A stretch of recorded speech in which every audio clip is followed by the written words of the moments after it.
To discuss that further, we're now joined by Gearóid Ó Colmáin, who is a journalist and political analyst, and he's joining us live now from the French capital, Paris. Mr. Ó Colmáin, thanks very much for joining us. What do you make of the campaign that was fought in the lead up to this runoff?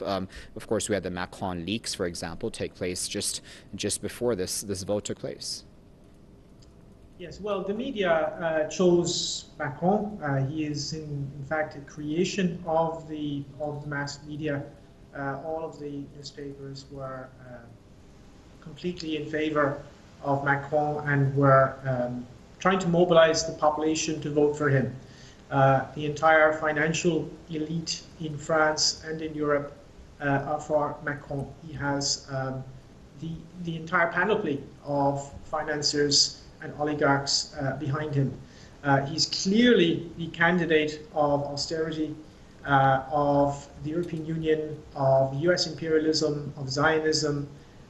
He's the continuation of the disastrous policies of Hollande. The Macron leaks are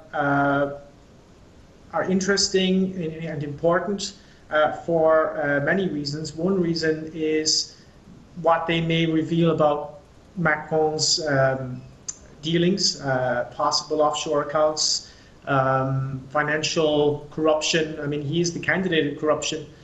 On the other hand, the way in which the media is dealing with that is another interesting aspect of this. The government basically ordered all of the press not to look into what was revealed in those in those emails, so basically as not to jeopardize Macron's chances of winning. I mean, this is clearly a rigged election. I mean, the people are simply being told, vote Macron, that's it. There's no, I mean, I haven't seen, even in bookshops, I can't get one book that actually defends Le Pen. I couldn't even find her autobiography in shops. And it's kind of, it's surreal.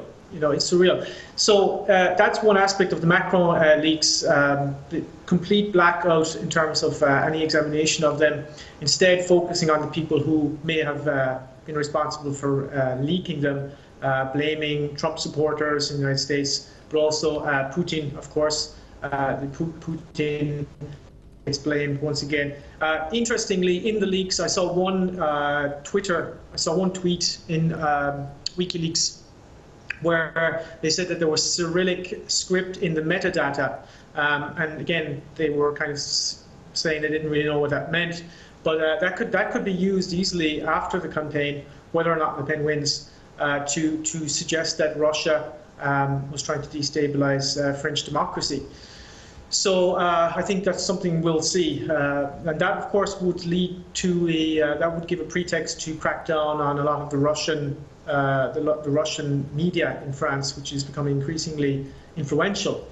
So that is another aspect of the leaks, I think, that we will see in the coming days and weeks.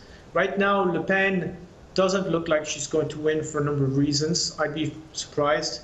One of the reasons, I think, well, first of all, is that she didn't have much of a chance given the fact that the entire establishment was against her, and the people's opinions were completely manipulated by fears of fascism and racism and so on, which is really an idiotic discourse. And in fact, as one geographer in France described it, it's a class weapon. Anti-racism and anti-fascism, the politics of anti-fascism, is really a class weapon of the ruling class against the poor.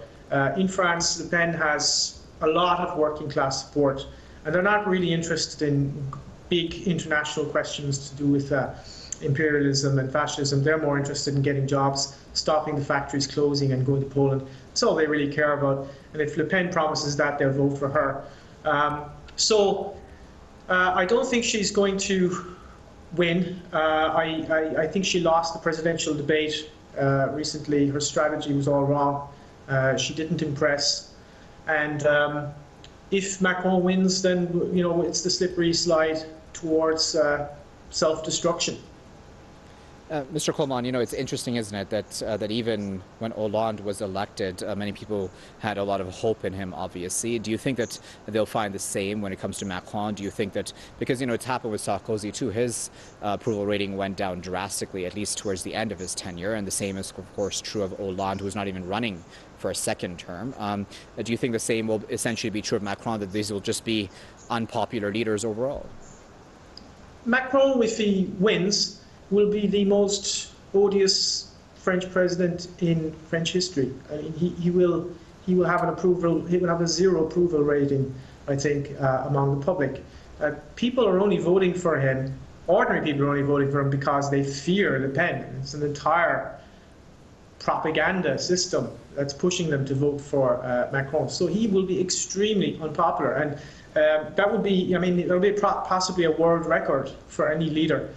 He's an extremely weak man, an extremely weak leader. I mean, one Italian psychiatrist posted a video online saying that Macron is technically a psychopath. He has the profile of a psychopath.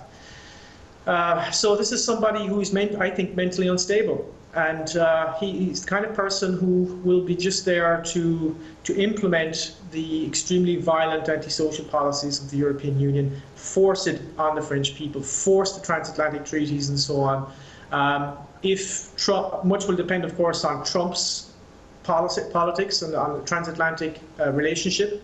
But if things like the transatlantic treaty go ahead, if Trump is pushed to accept that as well, then that will be a catastrophe for French agriculture. You know, really this is about the European Union versus the people. It's about the European Commission, the bureaucrats, the technocrats, financiers versus the people, and they're forcing this on the French people. Right. And okay. unfortunately, Mr. Colmáin, I do apologize for interrupting. Unfortunately, time has gotten the best of us, but of course we do appreciate you taking your time out of your busy schedule to speak to us here at Press TV.